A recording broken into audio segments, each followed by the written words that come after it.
बच्चों, स्वागत है आपका मेरे इस चैनल में। मैं ज्योति सोनी, आपकी हिंदी शिक्षिका, आपकी समक्ष आज मैं फिर टॉपिक प्रत्यय लेकर उपस्थित हूँ।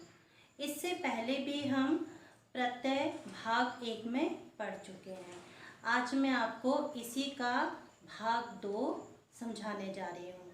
इससे पहले हमने प्रत्यय के भेद पढ़ चुके हैं। प्रत्यय के 2 भेद होते हैं, पहला कृत प्रत्यय और दूसरा तद्धित प्रत्यय। कृत प्रत्यय, कृत का मतलब होता है करना। करना क्या है? एक क्रिया होती है। ठीक है, तो जो कृत प्रत्यय होते हैं वो क्रिया के या धातु के साथ लगाए जाते हैं, और तद्धित प्रत्यय जो संज्ञा, सर्वनाम एवं विशेषण के पीछे जो शब्द जुड़कर और नया शब्द बनाते हैं उसको हम तद्धित प्रत्यय कहते हैं। तद्धित प्रत्यय में मैंने आपको संज्ञा से संज्ञा बनाने वाले तद्धित प्रत्यय समझा चुकी हूँ। आज मैं आपको संज्ञा से विशेषण बनाने वाले तद्धित प्रत्यय समझाऊंगी। आशा करती हूँ आप लोग अच्छे से समझेंगे। तो चलिए हम स्टार्ट करते हैं। जैसे हमारे पास शब्द है, ये विशेषण है भूखा। भूखा में हमको देखना है कि इसमें कौन सा प्रत्यय लगा हुआ है, क्या प्रत्यय है। ये जो शब्द मैंने यहाँ लिख रखे हैं इनमें हमें प्रत्यय अलग करना है और उससे मूल शब्द निकालना है। ठीक है, तो भूखा, भूखा से भूख शब्द से, भूख शब्द से ही भूखा बना है। तो हम देखेंगे यहाँ पर जो मूल शब्द है वो है भूख, और प्रत्यय लगा है इसमें आ। भूख धन आ भूखा। फिर है प्यासा, तो प्यास धन आ प्यासा।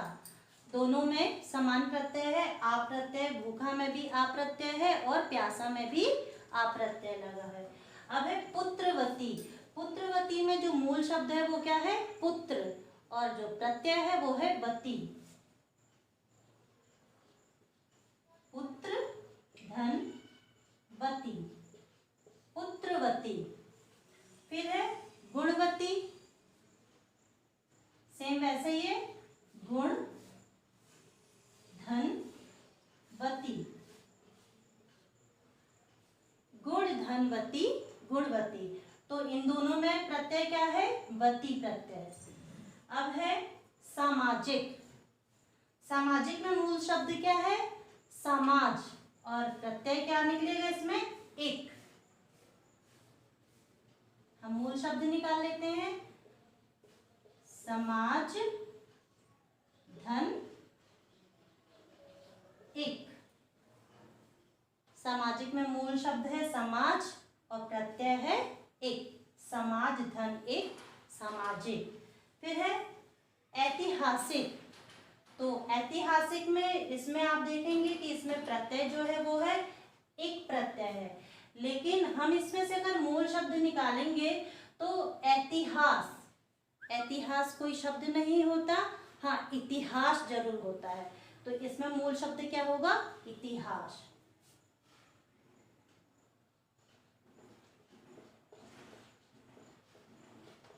इतिहास धन एक, इतिहास धन एक, ऐतिहासिक। अब है परिचित। तो परिचित में मूल शब्द क्या है?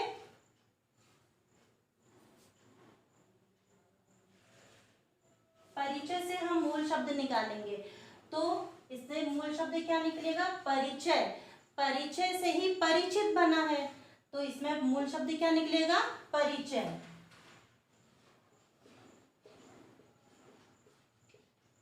परिचय धन इत,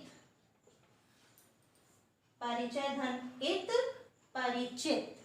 फिर है आनंदित। आनंदित में मूल शब्द है आनंद, आनंद धन इत, आनंदित। आनंद धन इत, आनंदित। तो इसमें प्रत्यय क्या है? इत, इत यहाँ एक है। अब जंगली, जंगली में प्रत्यय क्या है? ई, और मूल शब्द क्या है? जंगल। जंगल धन ई, तो इसमें प्रत्यय है ई और मूल शब्द है जंगल, तो जंगल धन ई जंगली। अब ऐसे ही पंजाबी, पंजाबी में भी प्रत्यय है ई और मूल शब्द है पंजाब।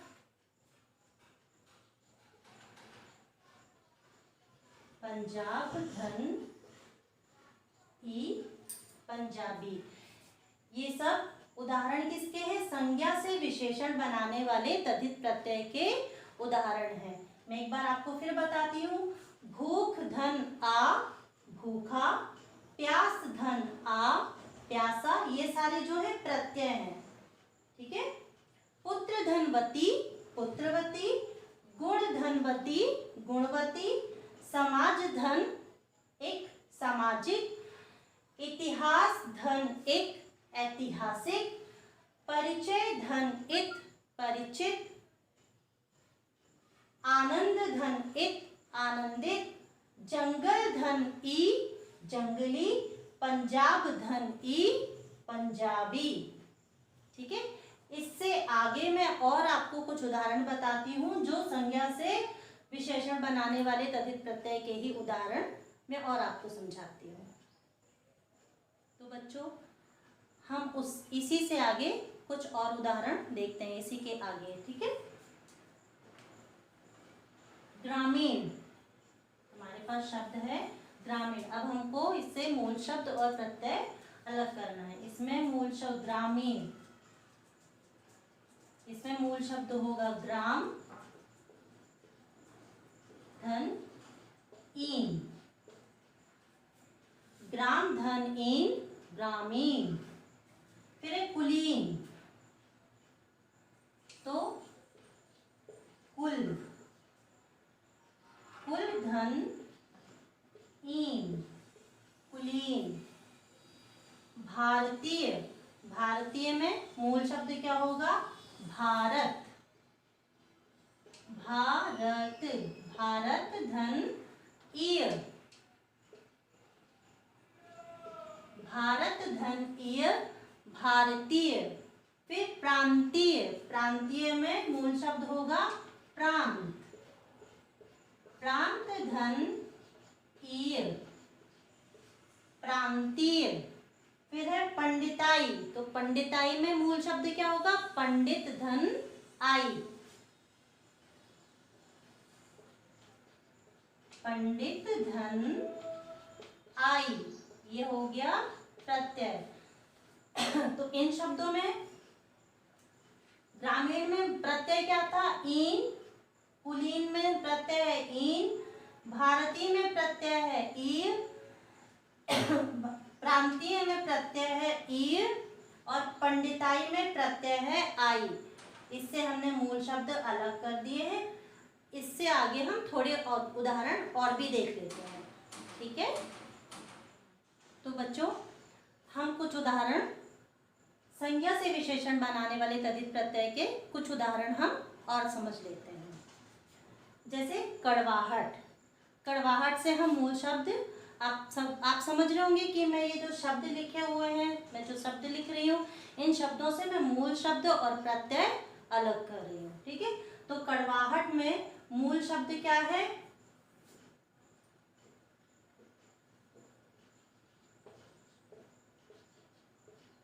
कड़वा धन आहट,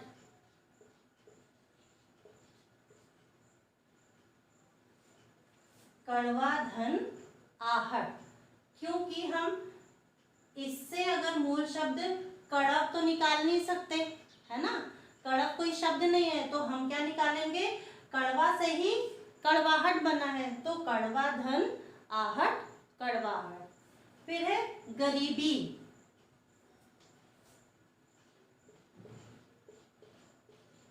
गरीब धन ई गरीबी। इसमें मूल शब्द क्या है? गरीब और प्रत्यय है ई, तो गरीब धन ई गरीबी। फिर सुंदरता, इसमें मूल शब्द क्या होगा? सुंदर, सुंदर, धन, ता, सुंदरता। ता क्या है इसमें? प्रत्यय।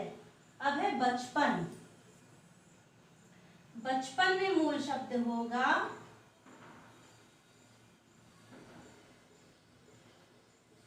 बच्चा, धन, पन, बचपन। अगर हम इससे मूल शब्द निकालेंगे तो बच कोई शब्द नहीं होगा, बच्चा से ही बचपन बन सकता है ना। तो बच्चा, धन, पन, बचपन, क्योंकि बच्चा शब्द से ही बचपन बना है। अब यहाँ है गोरापन, तो यहाँ हो जाएगा गोरा, धन, पन, गोरापन। तो यहाँ मूल शब्द क्या है? कड़वा, और प्रत्यय है आहट। यहाँ है गरीब, धन, ई, प्रत्यय क्या है? ई। सुंदर, धनता, सुंदरता। बच्चा, धनपन, बचपन। गोरा, धनपन, गोरापन। ठीक है, तो ये क्या थे? संज्ञा से विशेषण बनाने वाले कुछ तद्धित प्रत्यय के उदाहरण थे। आशा करती हूँ आपको समझ में आ गया होगा। अब मैं थोड़ा सा आपको अरबी के जो प्रत्यय हैं वो समझा देती हूँ। तो बच्चों आइए मैं अब आपको कुछ अरबी फारसी के प्रत्यय समझाती हूँ। अरबी फारसी क्या? जो आगत शब्द आपने सुना ही होगा। आगत शब्द मतलब कि वे शब्द जो हमारे हिंदी भाषा में बाहर से आए गए शब्द हैं, उनमें अरबी फारसी के भी शब्द हैं। रोजाना, रोजाना में प्रत्यय और मूल शब्द हम अलग करेंगे। रोजाना में तो रोज, धन, आना, रोजाना, इसमें क्या प्रत्यय है? आना।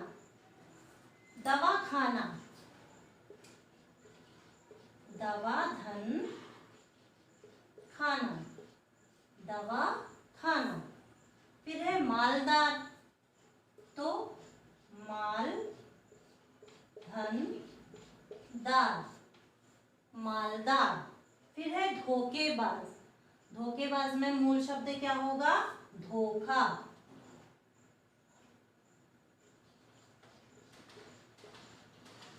धोखा, धन, बाज, धोखेबाज, क्योंकि धोखा से ही धोखे शब्द बना है ना। तो इसमें मूल शब्द है धोखा और यहाँ प्रत्यय क्या है? बाज। रोज, धन, आना, रोजाना। दवा, धन, खाना, दवा खाना। माल, धनदार, मालदार। धोखा, धनबाज, धोखेबाज। आशा करती हूँ आपको प्रत्यय पाठ समझ में आ गया होगा। अब जैसा कि आप लोगों को पता ही है कि इस पाठ का नाम है शब्द निर्माण उपसर्ग प्रत्यय। शब्द निर्माण उपसर्ग प्रत्यय। तो इस पूरे पाठ में आपने क्या पढ़ा और क्या समझा, ये मैं अब आपको बताती हूँ। तो बच्चों जैसा कि आपको पता है कि आपके पाठ का नाम है शब्द निर्माण उपसर्ग और प्रत्यय। मैंने आपको प्रत्यय पढ़ाया है, उपसर्ग आप पहले पढ़ चुके थे। इस पूरे पाठ में आपने क्या पढ़ा, इसमें आपको क्या समझ में आया? उपसर्ग और प्रत्यय शब्दांश होते हैं। उपसर्ग और प्रत्यय क्या होते हैं? शब्दांश होते हैं। फिर उपसर्ग और प्रत्यय के योग से ही नए शब्द का निर्माण होता है। उपसर्ग और प्रत्यय शब्दांश जो है वो लगाने पर हम नए शब्दों का निर्माण करते हैं।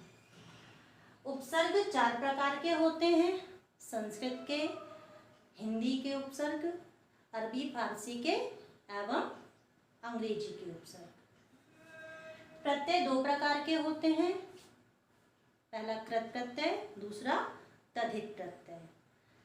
और इसके अलावा जो और मुख्य बात है, जो आपको याद रखने वाली बात है, वो ये है कि उपसर्ग जो होते हैं, जैसा कि आपको बताया मैंने, उपसर्ग और प्रत्यय शब्दांश होते हैं। तो शब्द के पहले लगने वाला शब्दांश उपसर्ग कहलाता है और शब्द के बाद में लगने वाला शब्दांश प्रत्यय कहलाता है। आशा करती हूँ आपको ये पाठ समझ में आ गया होगा। अब आप घर पर रहकर इस पाठ का अच्छे से अभ्यास करिए और